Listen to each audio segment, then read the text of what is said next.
Olá, meu nome é Wilson, sou pastor da Igreja Aliança Cristã e Missionária Vista Verde, que fica aqui na cidade de São José dos Campos, em São Paulo.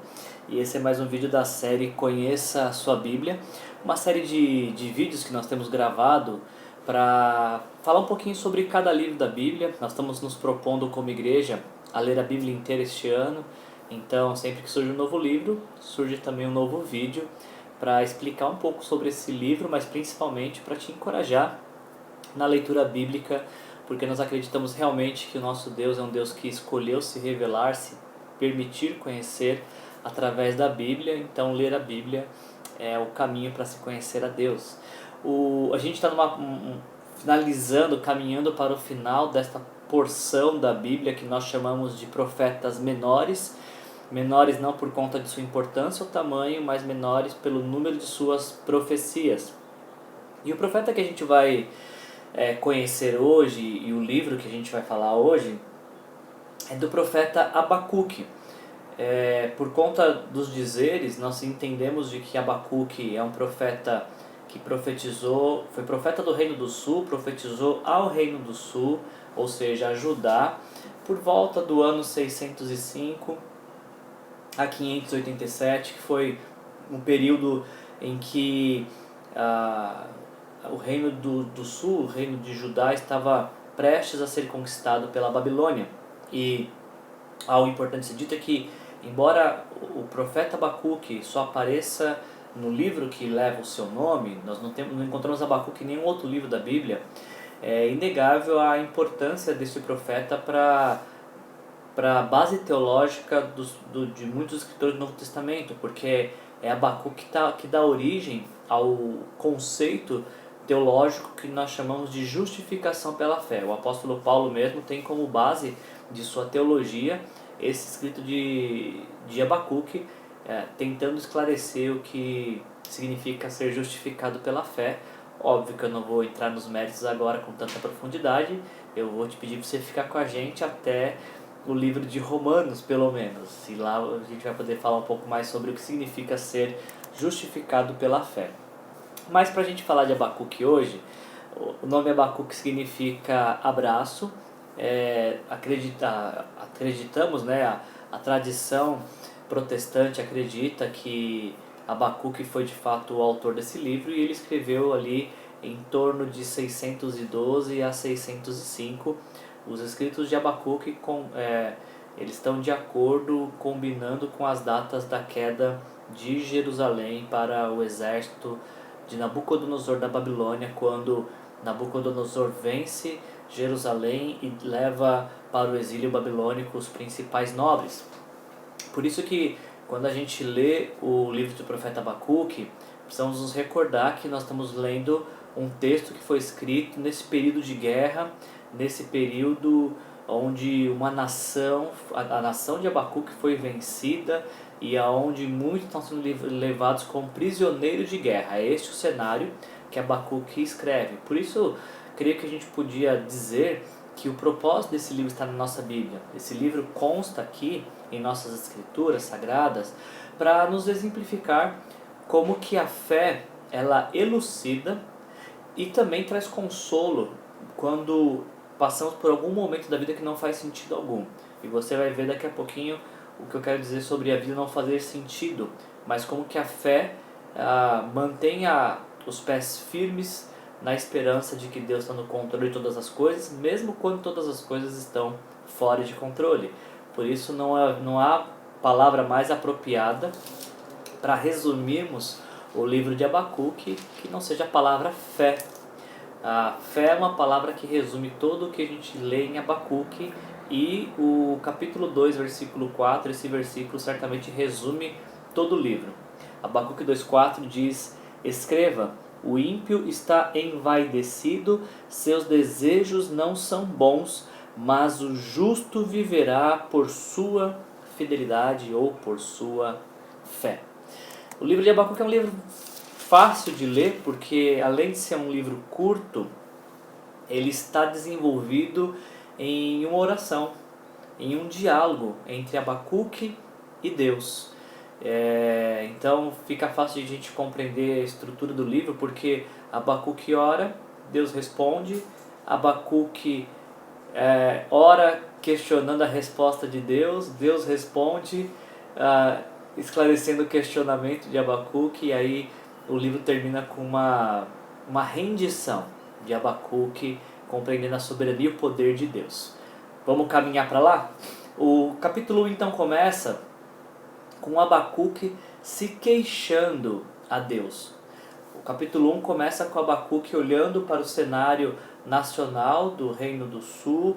Ele enxerga injustiça, ele enxerga imoralidade, ele enxerga idolatria, ele enxerga corrupção, ele enxerga opressão aos fracos, aos necessitados. Enfim, o país está um caos, o governo é um governo abusivo, não há justiça nos tribunais, enfim, um lugar terrível para se viver da perspectiva social, enfim, muita maldade acontecendo na cidade. Então Abacuque se dirige para Deus e fala: até quando, Senhor, eu clamarei por socorro sem que tu ouças?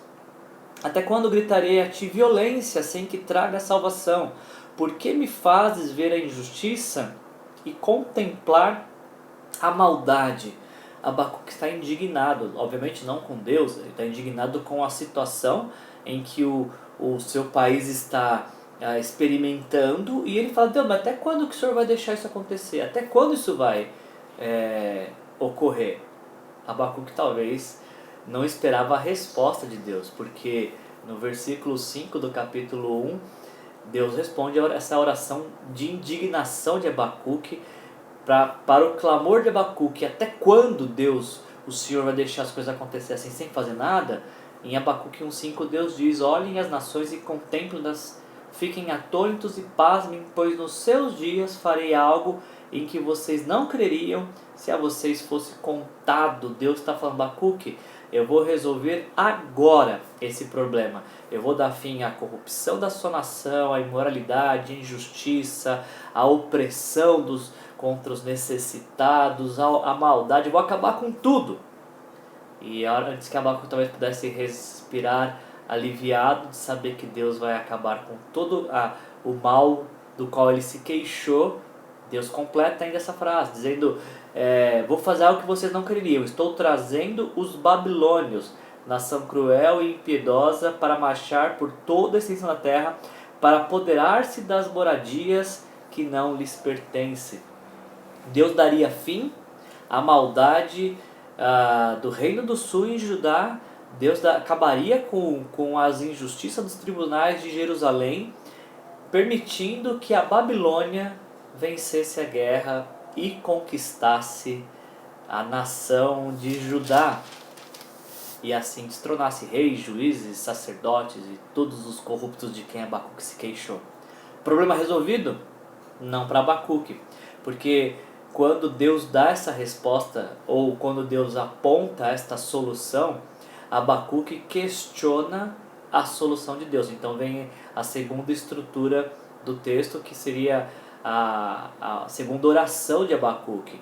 Abacuque capítulo 1, versículo 13, Abacuque diz: Deus, teus olhos são tão puros que não podem suportar o mal e não pode tolerar a maldade. Então por que o Senhor tolera o perverso?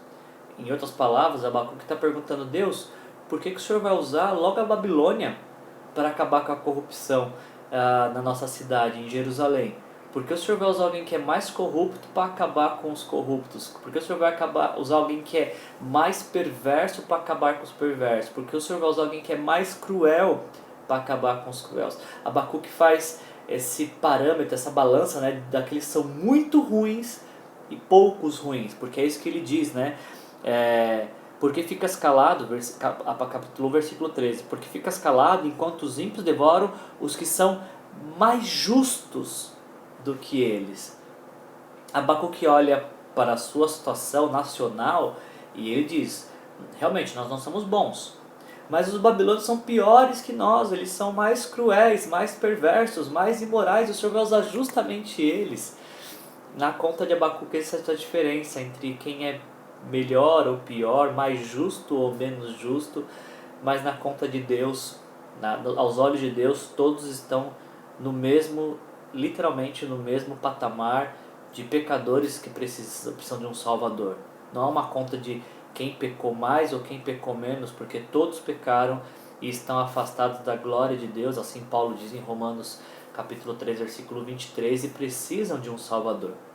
Então, a esta pergunta de Abacuque, por que Deus vai usar alguém que é mais injusto, se é que existe isso, mais injusto, Deus responde a esse segundo questionamento de Abacuque, dizendo para ele de que o ímpio sempre vai ser ímpio. O ímpio vai viver de acordo com o ímpio, mas o justo, aquele que desenvolveu um relacionamento com Deus, não pode justificar a sua impiedade pela impiedade dos outros. Deixa o ímpio ser ímpio, e o versículo que a gente já leu aqui, Abacuque 2,4, o justo viva pela fé.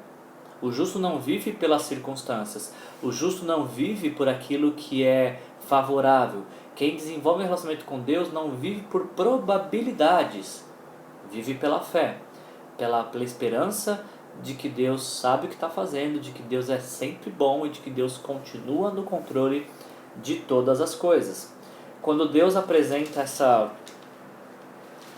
responde desta forma para Abacuque e fala de sua soberania, de que está no controle de todas as coisas, de que todas as nações lhe pertencem, que ele julga todas as nações, inclusive o seu povo, não foge deste juízo. A gente caminha então para o final do livro. Agora já não há mais um questionamento de Abacuque, por que Deus é soberano, ou por que Deus, em sua soberania, escolheu usar a Babilônia como vara de medir, de castigo. Abacuque, no capítulo 3, ele simplesmente se rende.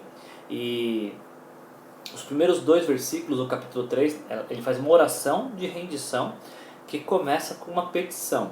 Ele fala: Senhor, ouvi falar da tua fama, eu tremo diante dos teus atos.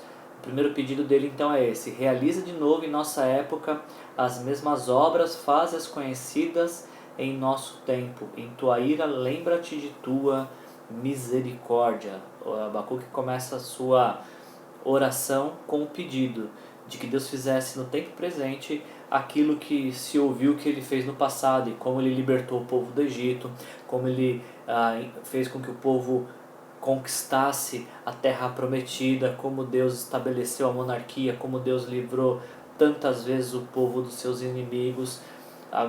Em Abacuque 3, certamente a Babilônia já tinha conquistado Jerusalém, já tinha deportado os seus habitantes, os principais nobres, e Abacuque está falando isso. Bom, Deus, o Senhor já fez algo parecido no passado, o Senhor já nos livrou no passado das mãos dos nossos opressores. O livro de Juízes é uma clara demonstração disso, de quantas vezes Deus livrou seu povo da mão dos inimigos. Abacuque fala: faz de novo em nossos dias aquilo que nós ouvimos dizer que o Senhor fez, aquilo que a gente já sabe que o Senhor pode fazer. O segundo ponto dessa oração final de Abacuque é uma lembrança do capítulo 3, do versículo 3 do capítulo 3 até o versículo 15. Ele vai começar a refletir sobre isso. Deus faz de novo, e ele começa a falar das coisas que ele já ouviu falar que Deus fez, de como que Deus libertou, de como que Deus agiu. E então sua petição está com base nesta lembrança do versículo 3 ao versículo 15.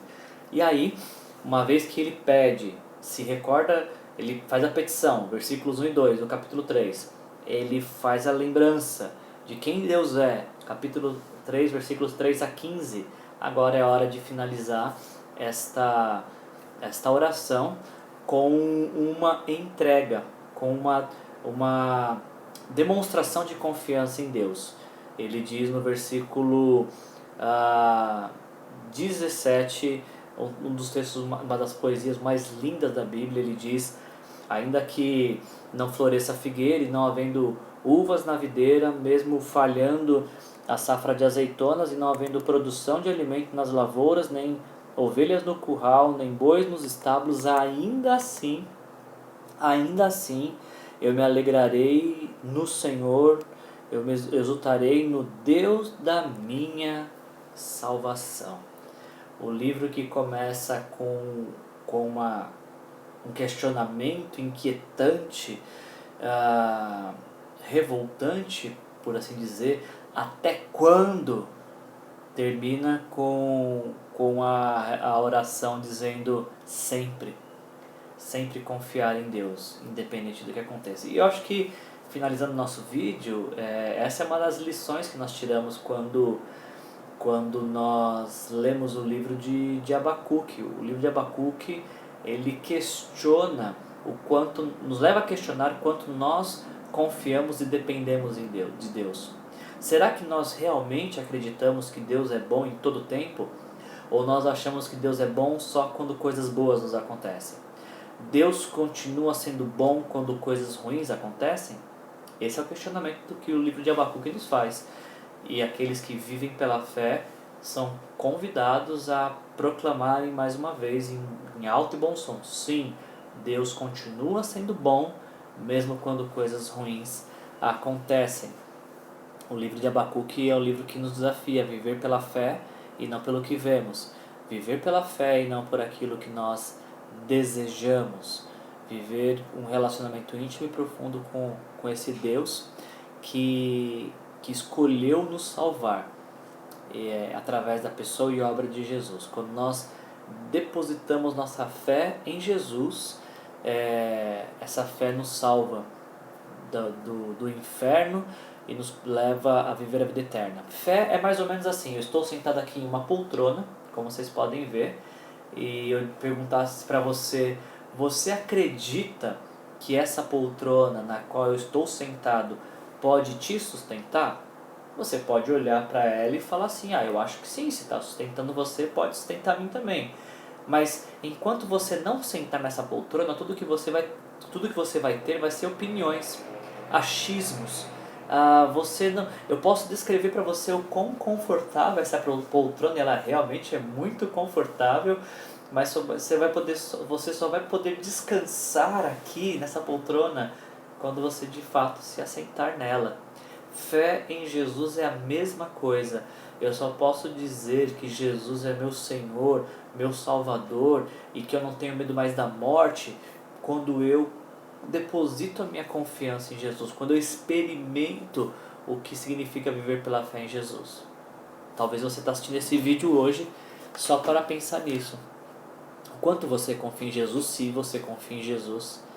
E esse vídeo vai talvez te desafiar a depositar toda a sua confiança e esperança em Jesus como o Senhor e Salvador da sua vida. Uma simples oração. Diga que você se arrepende dos seus pecados e que você quer receber Jesus Cristo como Senhor e Salvador da sua vida. É essa fé em Jesus, essa fé que o sacrifício de Jesus foi suficiente para perdoar seus pecados e restaurar a sua vida, que vai manter você firme e em pé daqui até a eternidade. Conheça a sua Bíblia, porque conhecendo a sua Bíblia você conhece o quanto Deus te ama e o quanto Ele se importa com você. Espero que você tenha gostado desse vídeo. Se você gostou, envie ele para alguém e eu te vejo no nosso próximo vídeo. Um grande abraço, que Jesus te abençoe.